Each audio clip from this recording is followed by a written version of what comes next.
श्री स्वामी समर्थ. स्वामी समर्थ अनुभूती या चॅनलमध्ये आपलं स्वामीमय असं स्वागत आहे. जर चॅनलला सबस्क्राईब केलं नसेल तर लगेच सबस्क्राईब करा, की जेणेकरून येणाऱ्या नवीन व्हिडिओचे नोटिफिकेशन तो सर्वात पहिले तुम्हाला मिळतील.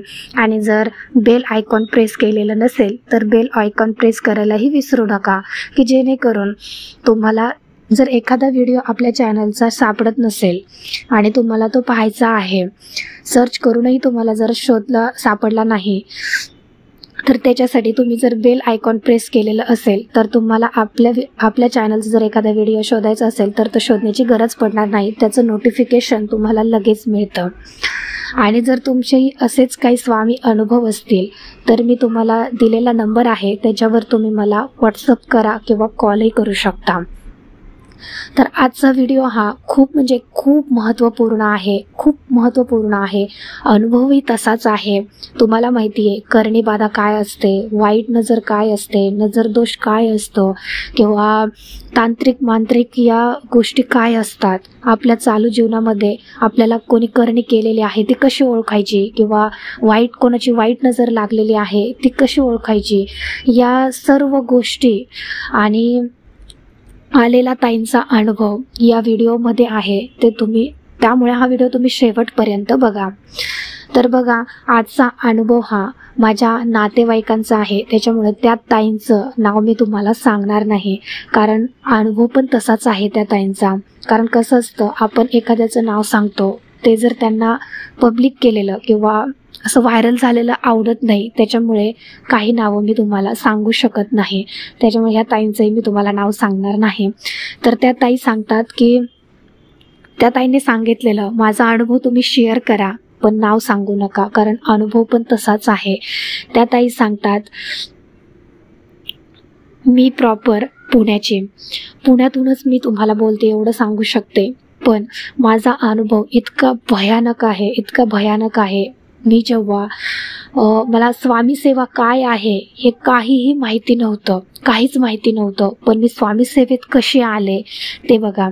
त्या ताई म्हणतात की मला जेव्हा म्हणजे माझ्यासोबत या खूप वेळेस गोष्टी अशा घडलेल्या आहेत की म्हणतात ना की कोणी करणी करतं. करणी म्हणजे काय, तर आपल्यासोबत कसं घडतं बघा, आपल्याला म्हणजे एखादं मानसिक त्रास असतो ना, मेंटल झाल्यासारखं आपण होतो, वेड लागल्यासारखं. म्हणजे त्या व्यक्तीला आपण काय करतो, काय खातो, किंवा जे काही चाललेलं आहे ते नेमकं काय आहे काही कळत नाही. तासनतास ती व्यक्ती एकाच जागेवर बसलेली असते, एक टक लावून बघत असते, किंवा एखाद्या झाडावरती झाड जर एखादं काट्याचं असेल, समजा आपल्याला बोरीचं झाड माहिती आहे सगळ्यांना, बोर असतात, त्या बोराच्या झाडाला काटे असतात. त्या काटेरी झाडावर जरी ती व्यक्ती चढली तरी तिला काटे टोचत नाहीत. म्हणजे इतकी ती शक्ती आपल्या अंगामध्ये शिरलेली असते, ती वाईट शक्ती असते, ती आपल्याला काहीच करू देत नाही. चांगलं काम करायला गेलं तरी पण ती आपल्याला आडून ठेवते. ते चांगलं काम करायला जाऊ नकोस अशी ती शक्ती आपल्याला आतून सांगत असते. आणि त्या ताईंना पण तसंच व्हायचं. त्याच्यानंतर त्या ताई म्हणतात की माझे म्हणजे घरात पण असे माझ्यासोबत म्हणजे खूप प्रकार घडलेले आहेत. माझं केस गळायचे, त्याच्यानंतर मी जर खायला लागले तर मला खाण्याचं सुद्धा लिमिट राहत नव्हतं. म्हणजे मी इतके खायचे, समजा आत्ता मी सकाळचा नाश्ता केला तर तासभराने तरी कशाला, एक 15 मिनिटातच मला लगेच इतकी भूक लागायची की अक्षरशः असं वाटायचं की मी सकाळपासून काही खाल्लेलंच नाहीये, इतकं मला त्रास व्हायचा. मी लगेच खायला बसायचे, परत तासभर झालं की आणखीन खायला बसायचे. म्हणजे दिवसातनं एका माणसाचे जसे 3 टाईम होतात किंवा 4 टाईम होतात जास्तीत जास्त जेवणाचे, त्यापेक्षा अधिक माझी भयानक परिस्थिती होती. जवळजवळ मी 7 ते 8 वेळेस सकाळ उठल्यापासून ते संध्याकाळपर्यंत जेवतच होते. म्हणजे इतकी भयानक परिस्थिती. मग ते इतकं जेवलेलं जात कुठं होतं हे मला प्रश्न पडायचा कधी कधी. पण मला समजत नव्हतं की हे माझ्यासोबत असं का होतंय. मला माझ्या घरातले लोक सुद्धा म्हणायचे की तू एवढी कशी काय खातेस तरी तुझी तब्येत नाही राहत, तरी तुझी तब्येत दिसत नाही, असं का व्हायचं मला समजत नव्हतं. आणि मी त्या गोष्टीकडे दुर्लक्ष करायचे. परत आणखीन एक प्रकार व्हायचा की मग आम्ही बाहेरचं बघितलं, तर बाहेरचं म्हणजे कोणतं, की असं सांगतात ना की तांत्रिक लोकांकडे जा, मांत्रिक लोकांकडे जा, ह्याने कुठे लिंबू दिलेलं असतं, ते लिंबू घ्यायचं, ते कापायचं, हे करायचं, असे तांत्रिक मांत्रिक मंत्र जे असतात ना त्या लोकांकडे आम्ही गेलो. तर आम्हाला कारण ती परिस्थितीच एवढी भयानक होती की आमच्यासोबत जे काय व्हायचं, जे कोणी सांगायचं की तुम्ही हा उपाय करून बघा, ते आम्ही उपाय करायचो, तरीसुद्धा मला काही फरक पडत नव्हता. कधी कधी तर माझ्या बाबतीमध्ये असं होऊन जायचं. आता बघा, तुम्ही जर एखाद्याच्या घरचं अन्न खाल्लेलं असेल, मग ते अमावस्या असो, पौर्णिमा असो, किंवा जर तुम्हाला वाटते ना की ह्या व्यक्तीवर तुमचा डाऊट आहे की ह्या व्यक्तीने आपल्याला काहीतरी केलेलं असेल, किंवा आणि सगळ्यात जास्त जी काय बाहेरची बाधा होते ती म्हणजे खाण्यामधून होत असते. जेव्हा तुम्ही दुसऱ्यांचं खाता, मग ते कसलंही असू द्या, ते जेवणाच्या मार्फत तुम्हाला ते खाऊ घातलेलं असेल, किंवा एखाद्या चहाच्या मार्फत ती पावडर खाऊ घातलेली असेल, किंवा कशाच्याही मार्फत ती तुम्हाला पावडर जर खाऊ घातली असेल, तर ती तुम्ही समजून घ्या की तुम्हाला ती बाहेरची बाधा झालेली असते, किंवा ज्या व्यक्तीने तुम्हाला ते खायला घातलेलं असते त्या व्यक्तीला तुमचं जे काही चांगलं चाललेलं असतं ते देखवत नसतं, बघवत नसतं, त्याच्यामुळे ती व्यक्ती तुम्हाला त्रास देत असते.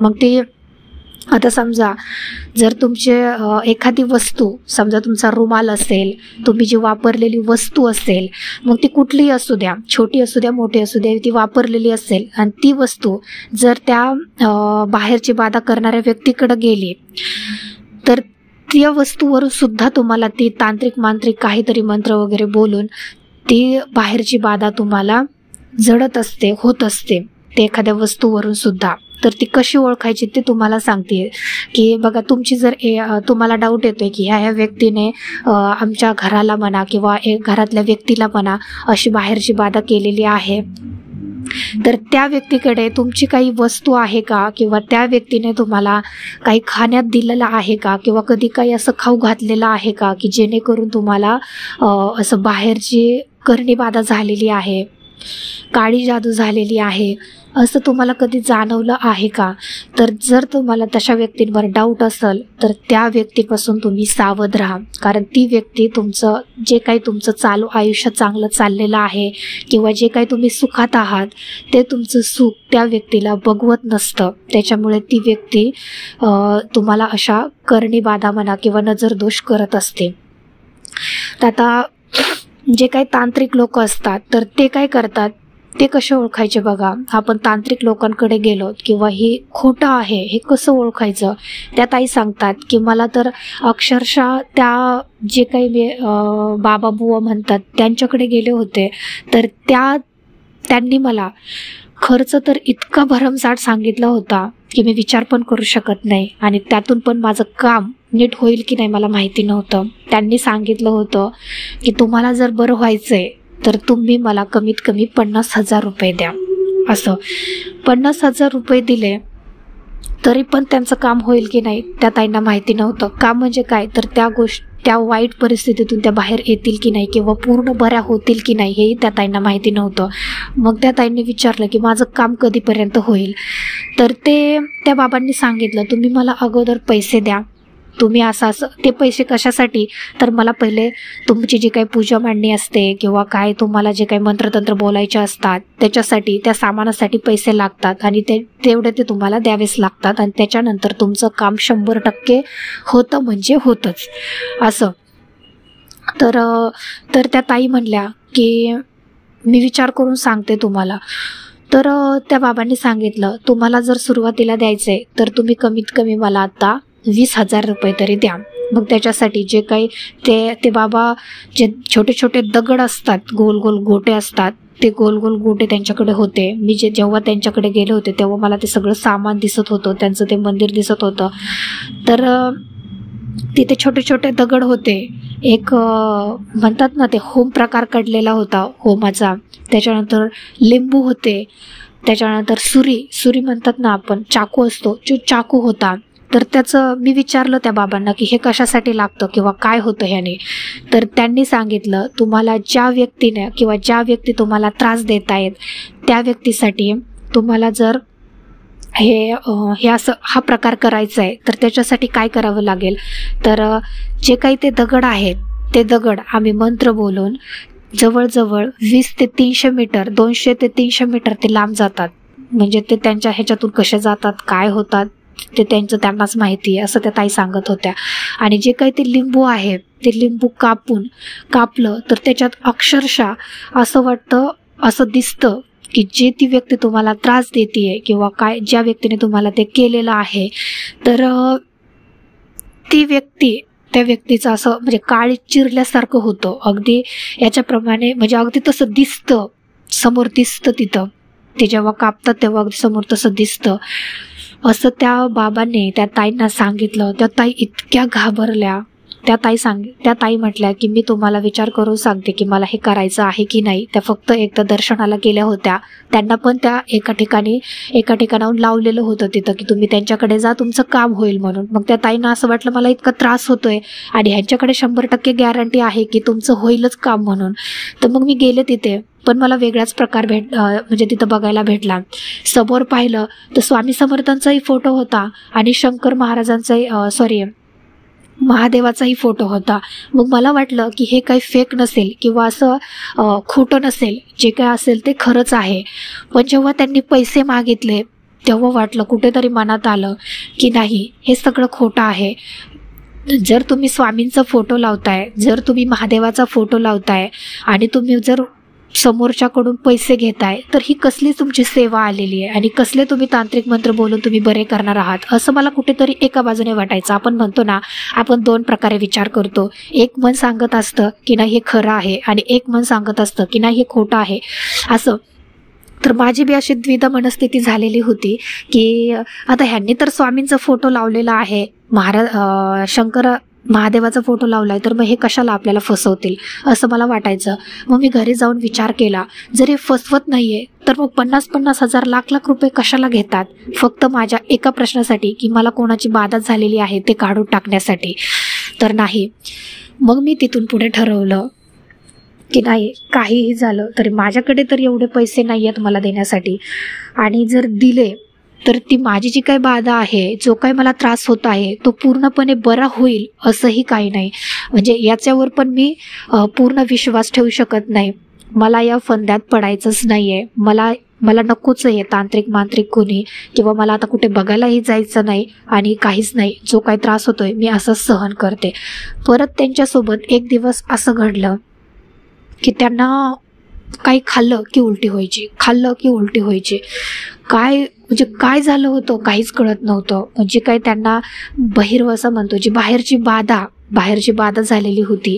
कोणीतरी त्यांना जे खाण्यातून दिलेलं होतं, ती व्यक्ती स्वप्नात येऊन अशी सांगायची की जोपर्यंत तू माझी इच्छा पूर्ण करत नाही तोपर्यंत मी तुला हाच त्रास देणार किंवा मी तुझा आत्मा घेऊन जाणार. असं इतकं स्वप्नात येऊन भयानक स्वप्न पडायचे. कुठे पाणी तरी स्वप्नात येईल किंवा भयानक जंगल तरी स्वप्नात येईल, भूत तरी स्वप्नात येतील, किंवा असं कोणीतरी मारहाण करतंय, मला कोणीतरी धरून घेऊन जातंय, असे स्वप्न. इतकी भयानक स्वप्न पडायचे त्या ताईंना, इतकी भयानक की अक्षरशः त्या ताई म्हणायच्या, सकाळ उठल्यावर मला कळतही नव्हतं की मी नेमकं काय करतेय आणि काय झालेलं आहे, आणि मी या परिस्थितीतून कशी बाहेर येऊ मला काहीच समजत नव्हतं. अक्षरशः त्या ताईंना समजत नव्हतं की मी काय करू, कोणाला सांगू हा त्रास मला होतोय ते. अगदी घरातलं नाही समजत होतं ह्या ताईंना त्रास होतोय म्हणून, पण त्याच्यावर उपाय काय करावा. ब्राह्मणाकडून बघावं तर ते ब्राह्मण सांगायचे की काहीच दोष नाहीये आणि त्रास तर होतोय. त्याच्यानंतर असे बाबूबुवांकडे गेलं तर ते खूप पैसे मागायचे आणि त्यातून फरक पडेल की नाही हेही माहिती नव्हतं. काय करावं खूप म्हणजे मानसिक त्रासात म्हणा, शारीरिक त्रासात, आर्थिक अडचणीत, खूप सगळ्या बाजूने मी पूर्णपणे खचून गेलेली होती. मला काहीच समजत नव्हतं. घरात पण जर काही संध्याकाळी माझे पती आले, मिस्टर आले तर आमची भांडणं व्हायची, इतकी भांडणं व्हायची की अक्षरशः टोकाला जायची आमची भांडणं, इतका प्रकार. त्याच्यानंतर आमचा जो काही बिझनेस होता, तो बिझनेसमध्ये पण इतकं म्हणजे आमचा कधी कधी बिझनेस झाला, धंदा झाला तर खूपच व्हायचा आणि एका दिवशी काहीच होत नव्हतं. पण जो झाला होता तो पण पूर्ण म्हणजे जो काही पैसा यायचा, जी काही लक्ष्मी यायची ती कधीच घरात टिकून राहत नव्हती. जेवढा पैसा यायचा तेवढा निघून जात होता. तो कुठे जायचा, काय व्हायचं काहीच समजत नव्हतं. कारण जो काही जी कोणी करणी केलेली होती आमच्या घरावर म्हणा किंवा माझ्यावरती, ती काळी जादू होती. ती पूर्णपणे मला माझ्या घराला उद्ध्वस्त करायला बघत होती. माझा कधी बिझनेसही चांगला चालला नाही. जो काही आम्हाला करोडोचा प्रॉफिट व्हायचा तो पण माझ्याकडून म्हणजे पूर्ण आम्ही म्हणतात ना राजाचा रंक व्हायला आणि रंकाचा राजा व्हायला काहीच टाइम लागत नाही. अगदी तशी आमची परिस्थिती झाली होती. जो करोडोचा माणूस होता त्याच्याकडे आज साधे 10 रुपये सुद्धा राहिलेले नव्हते. म्हणजे इतकी भयान परिस्थिती आमची झाली होती. आणि ती फक्त बाहेरच्या बाधेने झालेली होती. पण ती कोण करत होतं, काय करत होतं ते काहीच कळत नव्हतं. एवढं थकून म्हणजे मी इतकी कंटाळून गेलेली होती. अक्षरशः मला जीव द्यावासा वाटत होता. कारण माझा संसार पण अगदी टोकाला जायचा भांडणातून. त्याच्यानंतर मला स्वतःला पण सुख नव्हतं. माझा जो काही बिझनेस होता तो बिझनेसमध्ये पण आम्ही पूर्ण भिकारी झाल्यासारखे झालो होतो. इतकी परिस्थिती भयान झाली होती. आणि ही फक्त करणे बाधेचाच प्रकार होता. पण तो मला कधी ओळखायलाच आला नाही. आम्ही त्याच्याकडे दुर्लक्ष करत गेलो. आम्हाला वाटायचं की धंद्यामध्ये कसं असतं, कधी प्रॉफिट होतो कधी लॉस होतो, असा आम्ही विचार करून ते सोडून द्यायचो. पण एक दिवस असं झालं की नाही, म्हणजे विचार केला की नाही हे असं का होतंय, का म्हणजे ब्लॅकमेल केल्यासारखं हे समजतं तर म्हणजे आपण पूर्ण जाणवतं आपल्याला ते की आपल्यासोबत हे घडतंय. पण का होतंय हे काहीच कळत नसतं. खूप प्रयत्न केले पण त्या व्यक्तीचं म्हणजे ती व्यक्ती कधी पुढे आलीच नाही की ही कोण करणारी होती, काय झालं होतं, काय असं काहीच समजलं नाही. मग अशी म्हणजे माझं नशीब एवढं चांगलं की आमच्या नात्यामध्ये एक ताई स्वामी भक्त होत्या. त्या ताईंनी मला सांगितलं की ताई तुम्ही फक्त एकदा स्वामींच्या मठात जा, केंद्रात जा किंवा स्वामींना तुम्ही प्रार्थना करा की मी खूप कंटाळले आहे आयुष्याला, माझ्यासोबत आज काहीच चांगलं होत नाहीये, मला स्वतःलाही सुख भेटत नाहीये. म्हणजे सगळे प्रयत्न केले मी, याच्याकडे अमावस्याला जा, त्याच्याकडे अमावस्याला जा, हे हा तांत्रिक बाबा बघ, तो बुवा बघ, सगळं केलं पण मला काहीच फरक जाणवला नाही. तर याच्यातून स्वामी महाराज तुम्ही मला याच्यातून काहीतरी मार्ग दाखवा. जी कोणी व्यक्ती असेल ती व्यक्ती माझ्या पुढे येऊ द्या आणि ज्याची कोणाची नजर लागली आहे आमच्या घराला, मला किंवा कशामुळे हे आजारपण सततचं आजारपण येत आहे, घरात कशाचीच भरभराट होत नाहीये, हे सगळं कशामुळे होतंय ते मला लवकरात लवकर कळू द्या. आणि मला तुमची कोणती सेवा आहे किंवा काय आहे मला काही माहिती नाही. मला फक्त एवढंच माहिती आहे की श्री स्वामी समर्थ नावाचा जप केला जातो. तर मला तेवढंच माहिती आहे, मी तेवढंच करत राहीन. पण मला याच्यातून कोण आहे, याच्या मागे नेमकं शिल्पकार कोण आहे, कोण करतंय याचं मला नाव कळू द्या.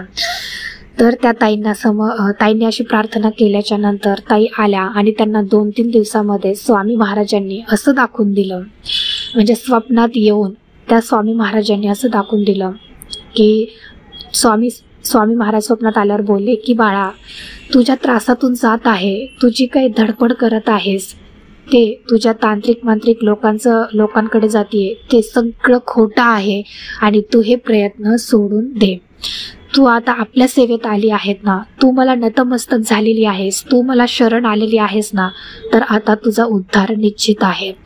आता तुझ्या केसालाही कोणी धक्का लावू शकत नाही. असं त्या स्वामींनी त्या ताईंना स्वप्नात येऊन दर्शन दिलं, सांगितलं. आणि तेवढ्यात त्या ताईंना जाग आली आणि त्या ताईंनी सांगितलं, त्या ताईंना वाटलं की आता हे रात्री आलेले खरंच स्वामी समर्थ महाराजच आहेत आणि त्यांनीच आपल्याला या स्वप्नात येऊन काहीतरी चांगला संकेत दिलेला आहे आणि आता आपण स्वामींचे चरण सोडायचे नाहीत, असं त्या ताईंनी स्वतःशी संकल्प केला. तर त्या ताईंनी फक्त नामस्मरण करण्याचं ठरवलं, फक्त नामस्मरण करायच्या. तर त्या ताईंनी आता करणीबाधा झालेली आहे, तर जेव्हा ती व्यक्ती किंवा जी काही वाईट शक्ती होती त्या ताईंच्या अंगामध्ये संचार करत होती, ती जेव्हा त्रास द्यायची तेव्हा नामस्मरण करायच्या तेव्हा ती शक्ती त्यांना वाईट शक्ती त्रास द्यायला यायची, इतकी त्रास द्यायची की अक्षरशः त्या ताईंना असं वाटायचं की मी आता नामस्मरण बंद करावं. किंवा जी वाईट शक्ती असते ना ती आपल्याला कधीच चांगलं काम करू देत नाही. आपण जेव्हा आता धार्मिकचं काम म्हणजेच देवपूजा करणं किंवा आता स्वामींची सेवा करणं हे खूप पुण्याचं काम आहे. आणि ती जी काही वाईट शक्ती असते ती पूर्ण पापाने त्यांचा आत्मा भटकत असतो, त्याच्यामुळे ती कधीच पुण्यवान गोष्टी किंवा चांगल्या गोष्टी करू देत नाही. तसंच त्या ताईंना ती शक्ती जी होती ती कसलीच सेवा करू देत नव्हती, सेवाच करू द्यायची नाही. मग त्या ताईंनी काय केलं, त्या ताईंनी फक्त मनाशी एक ठरवलं होतं की काहीही झालं तरी मला स्वामींचं नामस्मरण सोडायचं नाही. भले मला आज कितीही त्रास होऊ द्या, काही होऊ द्या, पण मी स्वामींचं नामस्मरण सोडणार नाही. मग त्या ताईंनी तसंच नामस्मरण सुरू ठेवलं. आणि काही दिवसातच त्या ताईंना असा अनुभव आला की त्या ताई म्हणतात, मला असं जाणवायला लागलं, मला कधी असं स्वप्न पडायचं की ती त्यांच्याच शेजारची जी काही ताई होती ती व्यक्ती त्या ताईंच्या स्वप्नात आली आणि स्वामींनी असं दाखवून दिलं की हीच व्यक्ती तुझ्यासोबत खेळ खेळत आहे. त्याच व्यक्तीने तुझ्यासोबत आज एवढ्या वर्ष करणी बाधा केली, बाहेरची बाधा केली, तुझा जो काही बिझनेस आहे त्या बिझनेसमध्ये धंद्यामध्ये अडथळा आणला, जी काही प्रॉफिट व्हायचा धंद्यामध्ये तो सुद्धा त्याच व्यक्तीमुळे निघून गेला. जी काही घरात लक्ष्मी यायची ती सुद्धा टिकत नव्हती, ती फक्त करणी बाधेमुळेच, आणि ती त्याच व्यक्तीने केलेली होती. आणि त्या व्यक्तीचा चेहरा त्या ताईंना स्वप्नात दिसला आणि हे फक्त स्वामी महाराजांमुळे शक्य झालं. तर त्या ताई सांगतात की आज जर स्वामी महाराज नसते तर मला ती व्यक्ती कळली नसती की कोण आहे म्हणून. आणि त्याच्यानंतर त्या ताईंनी ठरवलं त्या व्यक्तीपासून आपण कायमचं सावध राहायचं. त्या व्यक्तीच्या घरचं कधी अन्न खायला जायचं नाही. त्या व्यक्तीने जर कधी कोणत्या कामासाठी बोलवलं तर त्या कामासाठी सुद्धा काही ना काहीतरी बहाणा करून, नाटक करून आपण त्या व्यक्तीला टाळायचं. त्याच्यानंतर ती व्यक्ती जर आपल्या घरात आली तर आपण तिला म्हणजे कुठलीही गोष्ट कधी द्यायची नाही किंवा आपल्या घरातून कोणती गोष्ट तिच्या हातात जाणार नाही याची काळजी घ्यायची. कारण त्या व्यक्तीला बोलून दाखवायचं नाही की ही गोष्ट तुम्ही केलेली आहे किंवा आमच्या घराला तुम्ही नजर लावलेली आहे. फक्त त्या व्यक्तीपासून आपण सावध राहायचं. म्हणजे एवढे वर्ष झालं त्या ताई त्रासात होत्या, त्यांचं अख्खं कुटुंब त्रासात होतं, ते फक्त त्या एका व्यक्तीमुळे होतं. आणि ती व्यक्ती आपल्या जवळचीच असेल किंवा आपल्यातलीच असेल आणि ती आपल्यासोबत का असं करेल असं माहीत नसताना सुद्धा, म्हणजे आपण म्हणतो ना की आपलीच व्यक्ती आपल्यावर असं का करू शकते. तर याचं हे उत्तम उदाहरण आहे की त्या ताईंनी हा उत्तम अनुभव आहे की हे खूप जवळच्या होत्या, त्या ताई नात्यातल्याच होत्या, तरी पण त्या ताईंनी म्हणजे त्या ताईंवर खूप करणी बाधा केलेली होती, नजरदोष लावलेला होता, त्यांचं पूर्ण कुटुंब उद्ध्वस्त करण्याचं ठरवलेलं होतं. माहीत नाही की त्या ताईंची काय खुन्नस होती अशी. पण ह्या ताईंचा अनुभव असा आलेला होता की जी माझी जवळची व्यक्ती आहे त्याच व्यक्तीने मला उद्ध्वस्त करण्याचं ठरवलं होतं. आणि आपल्या मनातही नसतं की आपल्या जवळच्या व्यक्ती आपल्याला इतकं म्हणजे आपल्याबद्दल एवढा वाईट विचार करतील म्हणून त्या ताई सांगतात की जर तुमच्याही बाबतीमध्ये जर अशा काही गोष्टी घडत असतील की कोणाबद्दल तुमच्या जवळच्या व्यक्ती असतील आणि त्या जवळच्या व्यक्तीला आपलं जर चांगलं झालेलं बघवत नसेल तर तुम्ही समजून जा की ही व्यक्ती आपल्याबद्दल खुन्नस ठेवत आहे. मग ही व्यक्ती आपल्या विरोधात जाऊन काही पण करू शकते, काही पण म्हणजे ते आपल्याला खाण्यातून पण ती आपल्याला नजरदोष लावू शकते, बाहेरची बाधा लावू शकते किंवा जे कोणी तांत्रिक मंत्रिक लोक आहेत त्यांचा आपल्याला उपाय सांगू शकते. ह्या लोकांकडे जा, त्या लोकांकडे जा. त्याच्यानंतर अमावस्या पौर्णिमा आले की ती व्यक्ती आपल्या घरात येऊन काहीतरी घेऊन जाते, आपल्याला काहीतरी देते किंवा अशा बऱ्याचशा गोष्टी. जर तुम्हाला त्या व्यक्तीवर डाऊट असेल, कोणतीही व्यक्ती असू द्या, तुम्हाला जर त्या व्यक्तीवर डाऊट असेल, शंका असतील तर त्या व्यक्तीपासून तुम्ही सावध राहा. आणि ह्या गोष्टी जर तुमच्या सोबत होत असतील तर तुम्ही दुर्लक्ष करू नका. लवकरात लवकर ह्या गोष्टी ओळखून तुमचं कुटुंब सुखी होण्याचा प्रयत्न करा. आणि सुखी होण्याचं एकमेव उदाहरण आणि एकमेव सेवा म्हणजे आपले श्री स्वामी समर्थ महाराजांची सेवा आहे. आता कुठली सेवा करायची की जेणेकरून आपल्यामध्ये जे काही दोष आहेत किंवा जी काही बाहेरची बाधा आहे ती दूर होऊन जाईल. तर बघा, तुम्हाला जर सेवाच करायची आहे स्वामींची, किंवा तुम्हाला जर वाटत असेल की आपल्या घरामध्ये जी काही वाईट शक्ती आहे, आपल्याबद्दल कोणी नजर दोष केलेला आहे, करणी बाधा झालेली आहे किंवा त्या व्यक्तीनेच केलेली आहे, तर तेव्हा तुम्हाला सांगते की तुम्ही ह्या सेवा करायला सुरुवात करा. घरामध्ये रोज 11 वेळा मारुती स्तोत्र म्हणायचं, त्याच्यानंतर रोज तारक मंत्र म्हणायचा 11 वेळा, 11 वेळा कालभैरवाष्टक म्हणायचं, 108 वेळा महामृत्युंजय मंत्र म्हणायचा आणि नवनाथ ग्रंथातला 5वा अध्याय वाचायचा, 18वा अध्याय वाचायचा.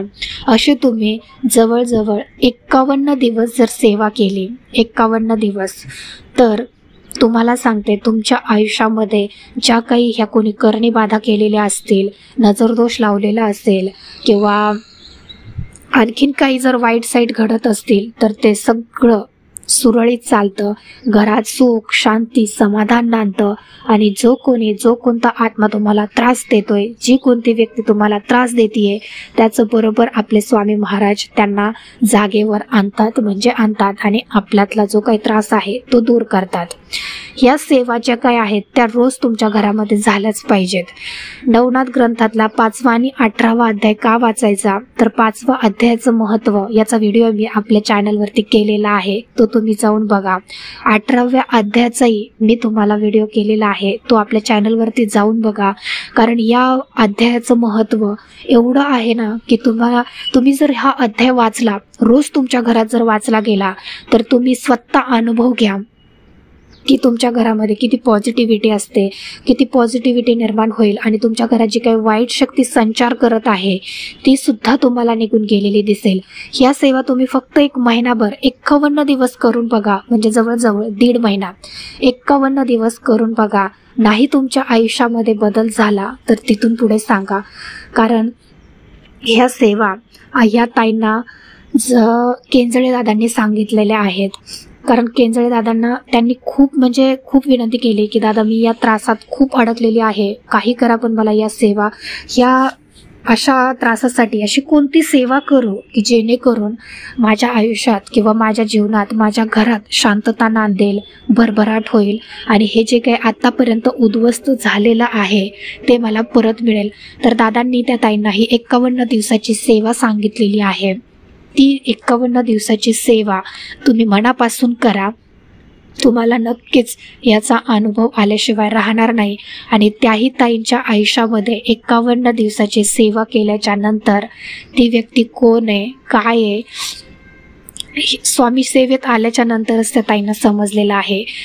काही होऊ द्या, तुम्ही कितीही महापाप केलेले असू द्या, तुमच्यासोबत किती वाईट परिस्थिती असू द्या, वाईट संकट असू द्या, तुम्ही फक्त स्वामी महाराजांचे चरण धरा, स्वामी महाराजांना शरण जा, स्वामींची सेवा करा आणि बघा तुमच्या आयुष्यामध्ये सगळं काही चांगलं होईल.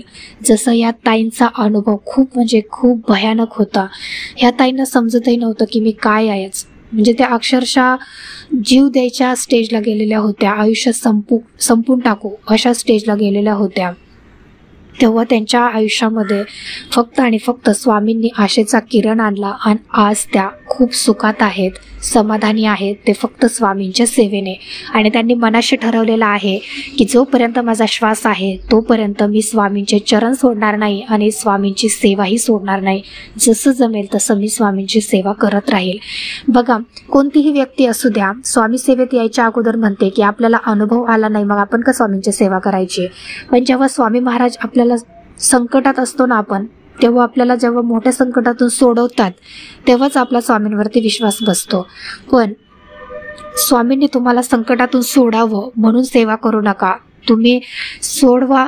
स्वामींनी तुम्हाला संकटातून सोडू अथवा नका सोडू, पण तरीही तुम्ही स्वामींची सेवा सोडू नका. इतकं म्हणजे अनुभव एक ना एक दिवस येतो म्हणजे येतोच. तुम्ही फक्त आणि फक्त स्वामींची सेवा सोडू नका, स्वामींचे चरण सोडू नका. तर तुम्हाला जर आपल्या चॅनलवरती कशा पद्धतीचे व्हिडिओ बघायला मिळतील, मग ते कोणत्या सेवा करायला आवडतील, किंवा तुम्हाला जर वाटत असेल की तुम्हाला ही सेवा करायची आहे आता तुम्हाला समजत नाहीये की मी कोणती सेवा करू, किंवा गुरुचरित्र पारायणाची सेवा कशी करायची, किंवा तारक मंत्र कसं करायचा, आणखीन कोणत्या जर काही तुम्हाला शंका असतील तर तुम्ही मला कमेंट करून विचारा. मी नक्कीच त्याच्यावरती व्हिडिओ करण्याचा प्रयत्न करेल की जेणेकरून आपल्या प्रयत्नातून, आपल्या प्रश्नातून जास्तीत जास्त सेवेकऱ्यांचे प्रश्न सुटतील आणि आपली सेवा त्यांच्यापर्यंत पोहोचेल. तर ह्या ताईंचा अनुभव तुम्हाला कसा वाटला नक्की मला कमेंट बॉक्समध्ये कमेंट करून सांगा. आणि आवडला असेल तर लाईक, शेअर आणि सबस्क्राईब करायला विसरू नका. भेटूया अशाच एका नवीन व्हिडिओसोबत. तोपर्यंत सर्वांना श्री स्वामी समर्थ.